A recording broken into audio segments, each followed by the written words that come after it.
Hello students, welcome to my channel study with hello Suman. तो आज के इस वीडियो में हम लोग कवर करने वाले हैं प्रश्नावली 3.4 का क्वेश्चन नंबर 2 का थर्ड नंबर क्वेश्चन है। ठीक है, ये क्वेश्चन नंबर 2 का है थर्ड नंबर है, 3 नंबर है, 4 और 5, टोटल 3 क्वेश्चन और अगर कर लेंगे तो आपका 3.4 जो चैप्टर है वो पूरा कंप्लीट हो जाएगा। ठीक है, तो स्टूडेंट्स अगर आप मेरे चैनल पर नए हैं तो प्लीज़ इस चैनल को सब्सक्राइब करना मत भूलिए। इस वीडियो के नीचे देखिए सब्सक्राइब बटन दिख रहा होगा, उस बटन को प्रेस करिए और नोटिफिकेशन को ऑल पे प्रेस करिए ताकि इस तरीके का हर वीडियो का नोटिफिकेशन आप तक पहुंचे। तो स्टूडेंट्स चलिए इस वीडियो को बिना टाइम वेस्ट करते हुए फटाफट से स्टार्ट कर लेते हैं। देखिए क्वेश्चन नंबर सेकंड का थर्ड नंबर क्वेश्चन को ध्यान से देखिए। दो अंकों की संख्या के अंकों का योग, यानी कि दो अंकों की जो संख्या है उसको अगर हम लोग जोड़ेंगे, ठीक है, उन दोनों को अगर जोड़ दिया जाए तो क्या आ रहा है, 9 आ रहा है। इस संख्या का 9 गुना संख्या के अंकों को पलटने से बनी है। ठीक है, बनी संख्या का 2 गुना है तो वह संख्या ज्ञात कीजिए। थोड़ा सा अलग टाइप का क्वेश्चन है, मैं आपको पूरा क्लियर कर दे रहा हूं क्योंकि देखिए दो अंकों की संख्या के अंकों का योग 9 है। तो सबसे पहले अंक हम लोग मान रहे हैं x। ठीक है, तो यानी कि दो अंकों का बोला है तो माना संख्या के 2 अंक बोला है तो सबसे पहले हम लोग इकाई अंक ले रहे हैं। इकाई अंक जो है वो क्या है, x है। ठीक है, इकाई अंक को क्या मान लिए हम लोग, x मान लिए, और दहाई का जो अंक है वो क्या है, उसको हम लोग y मान लिए हैं। ठीक है, वो y है। तो इकाई हो गया x और दहाई अंक हो गया हम लोगों का y। तो संख्या जो हम लोगों का बनेगा वो क्या बनेगा, इकाई तो x हो गया लेकिन दहाई में क्या लिखेंगे, y, लेकिन इसमें एक जीरो लगाएंगे यानी कि 10 लिखेंगे। तो ये बन गया हम लोगों का इकाई और ये बन गया हम लोगों का दहाई। समझिएगा, ऐसा ये होगी। ठीक है, अब इसी संख्या को अगर हम लोग पलट देंगे, यानी कि इसी संख्या को अगर हम लोग पलटी कर देंगे, ठीक है, यहाँ पे बोला गया है पलटने से, पलटी हुई या फिर ऐसा लिखिए पलटी हुई संख्या, पलटी हुई संख्या। देखिए सबसे पहले तो ये बोल रहा है यहाँ पे कि दो अंकों को अगर आप जोड़ रहे हैं तो आपका 9 आ रहा है। इस संख्या का 9 गुना मतलब आपको पलटना भी पड़ेगा। तो सबसे पहले पलट के हम लोग रख दे रहे हैं, इसको अगर चेंज कर दे रहे हैं यानी कि 10x प्लस वाई, इकाई चल गया आपका दहाई के पास, दहाई चल गया आपका इकाई के पास। अब देखिए यहाँ पे क्या बोला जा रहा है, कंडीशन 1 में स्थिति 1 को देखिए। तो स्थिति 1 में बोला जा रहा है कि दो अंकों की संख्या के अंकों का योग जो है वो 9 है। तो दो अंक को जब आप जोड़ेंगे यानी कि x प्लस वाई को जब आप जोड़ेंगे तो आपका क्या आएगा, 9 आएगा। ये हो गया आपका समीकरण 1।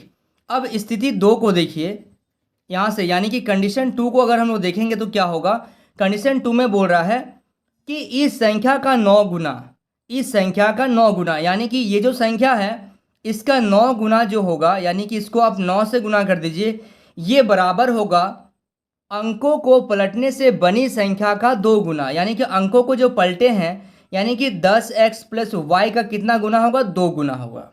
ठीक है, तो अब आपको इस क्वेश्चन को सॉल्व करना पड़ेगा और कुछ भी इसमें नहीं करना है।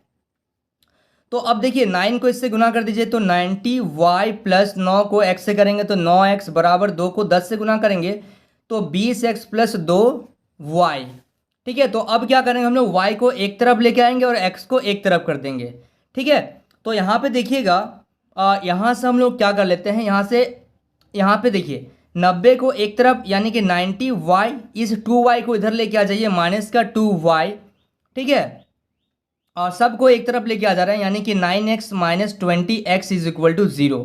तो यहाँ से आपका आ गया, यहाँ से क्या आ रहा है, अगर हम लोग इसको घटा दे रहे हैं तो यहाँ से आ रहा है आपका 88 और यहाँ से जब हम लोग घटा देंगे तो प्लस और माइनस माइनस हो जाएगा, 20 में से 9 घटा देंगे तो 11x, और 20 बड़ा है इसलिए यहाँ पे क्या आ रहा है, माइनस का साइन आ रहा बराबर 0। अब हम लोग क्या करते हैं, यहाँ से एक काम करते हैं, x को उधर लेके चल जाते हैं यानी कि 11x बराबर 88y। अब यहाँ से देखिए x बराबर अगर हम लोग को निकालना है तो क्या करेंगे, 88y बटा 11, यानी कि 11 का 11, 11 8 88, तो x बराबर आ गया मेरा 8y। ये हो गया आपका समीकरण 2। ठीक है, समीकरण 1 समझ में आ गया कैसे आया और समीकरण 2 समझ में आ गया आपको, यहाँ तक कोई डाउट है तो बोलिएगा, कमेंट करिएगा। ठीक है, इसको पूरा डिटेल देखिए, आपको पक्का समझ में आ जाएगा। अब यहाँ पे देखिएगा ये समीकरण 2 आ गया। अब हम लोग क्या कर सकते हैं, x का जो मान है वो समीकरण 1 में रख देंगे। तो यहाँ पे लिखिएगा समीकरण 1 में x का मान रखने पर, ठीक है, समीकरण 1 में x का मान रखने पे, यानी कि समीकरण 1 मेरा क्या है, x प्लस वाई बराबर 9 है, ठीक है। तो x के जगह पे क्या रखना है, 8y, यानी कि यहाँ पे रख देंगे 8y प्लस वाई बराबर 9। तो यहाँ से आ गया 8 और 1 कितना हो गया, 9y इक्वल टू 9, यानी कि आपका यहाँ पे आ गया y बराबर क्या आ जाएगा, 9/9। तो यहाँ से कैंसिल करिएगा तो 1 आ जाएगा, यानी कि y का वैल्यू कितना आ गया, 1 आ गया, ठीक है। अब ये जो 1 आया है, ये तो आपका 1 आ गया। अब इसी 1 को आप क्या करिए, समीकरण 2 में रख दीजिए आप, ठीक है। तो इसी y को क्या करते हैं हम लोग, समीकरण 2 में रख देंगे। तो यहाँ पे लिखिएगा अब y का मान समीकरण 2 में रखने पर, ठीक है, y का मान समीकरण 2 में रखने पर। तो समीकरण 2 था आपका x बराबर 8y, यानी कि y का वैल्यू 1 रख दीजिए, तो x बराबर आ गया 8 गुना 1, यानी कि x का वैल्यू आ गया 8। अब देखिए यहाँ से जो हम लोग का इक्वेशन था, तो यहाँ पे लिखिएगा अतः अभीष्ट संख्या, x और y का वैल्यू आ गया। अब लिखिएगा अभीष्ट संख्या बराबर क्या था, 10y प्लस एक्स, यानी कि आपका जो अंक बनेगा वो 10 गुना y का वैल्यू क्या है 1 प्लस x का वैल्यू क्या है 8, यानी कि आपका आ गया 10 एकम 10 प्लस 8, यानी कि आपका आ गया 18। तो अभीष्ट संख्या क्या है आपका 18 है, ठीक है। समझ पा रहे हैं आप लोग। चलिए so students please note down this question.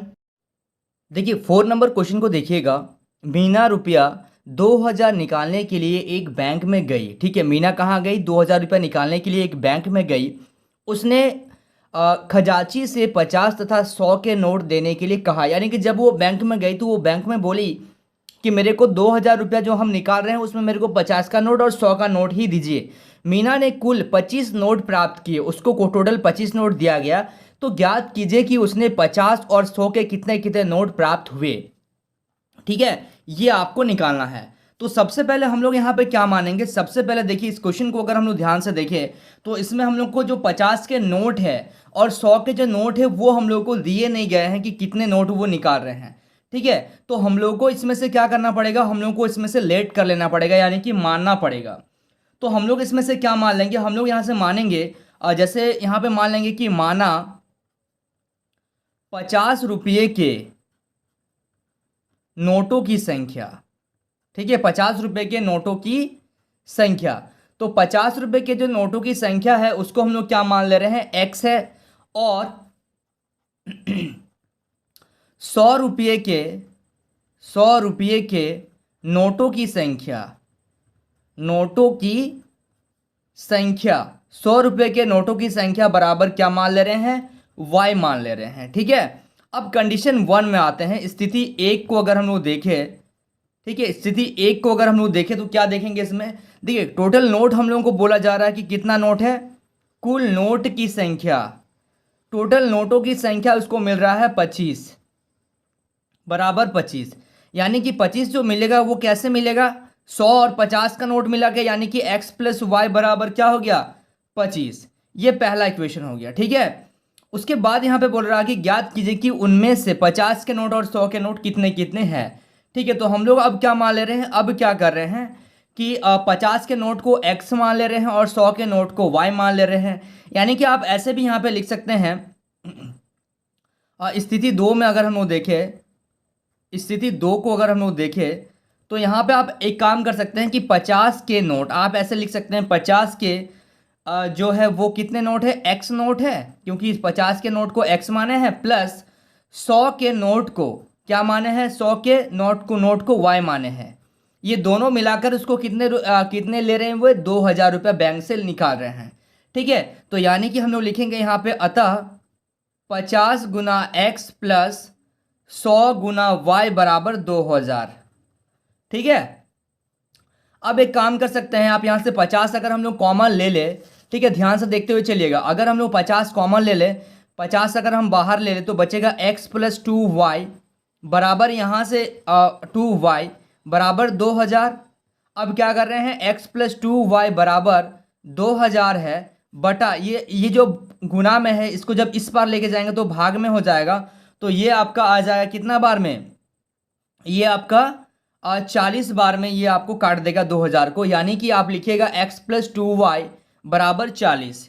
ये आ गया आपका दूसरा इक्वेशन। ठीक है, पहला इक्वेशन और दूसरा इक्वेशन आ गया। अब आप इसको प्रतिस्थापन विधि या विलोपन विधि, किसी भी विधि से आप इसको हल कर सकते हैं। ठीक है, अब यहाँ हम लोग करेंगे कि समीकरण एक को समीकरण एक में से, ठीक है, एक में से दो घटाने पर, एक में से अगर दो घटा दिया जाए यानी कि x प्लस वाई बराबर 25, और आपका जो दूसरा इक्वेशन था x प्लस 2y बराबर कितना आ रहा था आपका 40। ठीक है, इसमें से अगर घटा दिया जाए तो क्या होगा, प्लस का माइनस, प्लस का माइनस, प्लस का माइनस, तो यहाँ से ये कैंसिल हो गया, यानी कि प्लस और माइनस क्या होगा, माइनस। 2y में से 1y चल गया तो आपका 1y बचा, और 2y बड़ा है इसलिए आपका यहाँ पे क्या आएगा, माइनस का साइन आएगा, बराबर। अगर हम लोग 40, प्लस और माइनस माइनस होता है, 40 में से अगर 25 घटा दिए तो क्या आ जाएगा, माइनस का 15। ठीक है, ये माइनस से ये माइनस कट गया तो y बराबर क्या आ गया, 15 आ गया।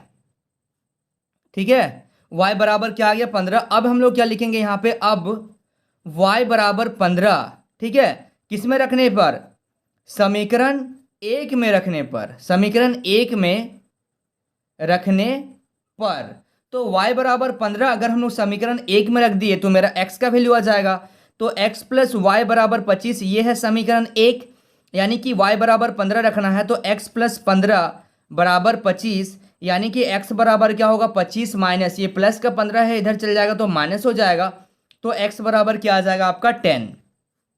x का वैल्यू 10 आ गया, y का वैल्यू क्या आ गया, 15 आ गया, यानी कि हम लोगों को यहाँ से पता चल गया कि x जो था वो हम लोग 50 रुपये का नोट आया है, और y जो है हम लोगों का यानी कि 100 रुपये का नोट हम लोग को मिला है। ठीक है, इस तरीके से आप लास्ट में लिख दे सकते हैं, या फिर आप यहाँ पे भी अगर छोड़ देंगे तो कोई दिक्कत नहीं है। ठीक है, समझ में आ गया आप लोगों को। चलिए, so students please note down this question. अब हम लोग देखेंगे इसी का क्वेश्चन नंबर 5। देखिए, क्वेश्चन नंबर 5 को ध्यान से देखिएगा, काफी बड़ा क्वेश्चन है। ठीक है, ध्यान से समझिएगा तो आपको पक्का समझ में आ जाएगा। ध्यान से सुनिए पहले। किराया पर पुस्तक लेने वाले किसी पुस्तकालय का प्रथम 3 दिनों का एक नियत किराया है। ठीक है, 3 दिन का एक वो अलग से अपना किराया लेते हैं पुस्तक देने के लिए, तथा उसके बाद प्रत्येक अतिरिक्त दिनों का अलग किराया लेते हैं। 3 दिन आपको एक अलग भाड़ा लेंगे, फिर उसके हर दिन का अलग अलग किराया लेंगे। ठीक है, ये बोल दिया जा रहा है। अब देखिए, सरिता ने 7 दिनों तक एक पुस्तक रखने के लिए 27 रुपये अदा किए हैं, यानी कि दिए हैं, भुगतान किए हैं, जबकि सूरी ने एक पुस्तक 5 दिनों तक रखने के लिए 21 रुपये अदा किए हैं। तो नियत किराया तथा प्रत्येक अतिरिक्त दिनों का किराया ज्ञात कीजिए। यानी कि नियत किराया मतलब जो 3 दिन के बाद लगता है, 3 दिन के लिए लगता है, और 3 दिन के बाद अगर आप किताब को रख रहे हैं उसका हर एक दिन का अलग भाड़ा आपका देना पड़ता है। ठीक है, तो सबसे पहले यहाँ पे देखिए, जो किताब ले रहे हैं हम लोग, नियत किराया और अतिरिक्त किराया, यही आपको निकालना है। ठीक है, तो सबसे पहले यहाँ पे मान लेंगे, माना नियत किराया, ठीक है, माना नियत किराया बराबर x रुपये। ठीक है, और अतिरिक्त किराया, अतिरिक्त दिन का किराया बराबर y रुपया। ठीक है, तो कंडीशन 1 को अगर हम लोग देखें, स्थिति 1 को अगर हम लोग देखें ध्यान से, तो स्थिति 1 में बोला जा रहा है कि सरिता ने 7 दिनों तक एक पुस्तक रखने के लिए 27 रुपये अदा किए हैं, यानी कि मतलब नियत किराया से ज़्यादा रख लिया, यानी कि x प्लस 7y बराबर क्या रख लिया, बराबर कितना हो गया, 27। ये पहला कंडीशन। और अगर हम लोग देखें स्थिति 2 को, स्थिति 2 में अगर ध्यान से देखिएगा, जबकि सूरी ने एक पुस्तक 5 दिनों तक रखने के लिए 21 रुपये अदा किए हैं, यानी कि x प्लस 5y बराबर 21। ये हो गया सेकंड नंबर। ठीक है, अब इन दोनों समीकरण को आप क्या कर दीजिए, हल कर दीजिए। तो यहां पे आप लिखिएगा, समीकरण एक में से समीकरण 2 घटाने पर, ठीक है, 1 से 2 को अगर हम लोग घटा दें तो क्या होगा, देखिए, तो समीकरण 1 है आपका x प्लस 7y बराबर 27, ये पहला इक्वेशन है। दूसरा है x प्लस 5y बराबर 21, ये दूसरा इक्वेशन है। तो अब देखिए, प्लस का माइनस, ये प्लस का माइनस हो गया। ठीक है, यहाँ से कट गया, 7 में से अगर 5 चल गया तो प्लस का 2y बराबर यहाँ से आपका आ गया 6, यानी कि y का वैल्यू कितना आ जाएगा 6/2, यानी कि y बराबर आ गया आपका 3। ठीक है, y बराबर क्या आ गया 3 आ गया। अब y का मान अगर हम लोग समीकरण 1 में रख दिए तो मेरा x का वैल्यू आ जाएगा। देखिए ये है आपका y का वैल्यू। अब हम लोग क्या कर रहे हैं, y का मान y बराबर कितना आ गया 3 आ गया। y का मान समीकरण किस में रखना है, 1 में रख दीजिए। 1 में रखने पर ठीक है, तो समीकरण 1 आपका है x + 7y बराबर 27, यानी कि आपका आएगा x + 7 × 3 बराबर कितना आ गया 27। तो x + 3 सतह कितना आ जाएगा 21 बराबर कितना आ गया 27, यानी कि आपका आ गया x बराबर 27 और ये प्लस का 21 को उधर कर दिए तो माइनस का 21, यानी कि x बराबर आ गया आपका 6। ठीक है, x का वैल्यू आ गया 6 और y का वैल्यू आ गया आपका 3, यानी कि x किसको माने थे, तो x माने थे हम लोग नियत किराया को। तो नियत किराया बराबर 6 रुपया है लगेगा। ठीक है, नियत किराया 6 रुपया लगेगा, यानी कि 3 दिन का जो है वो 6 रुपया लगेगा। और अतिरिक्त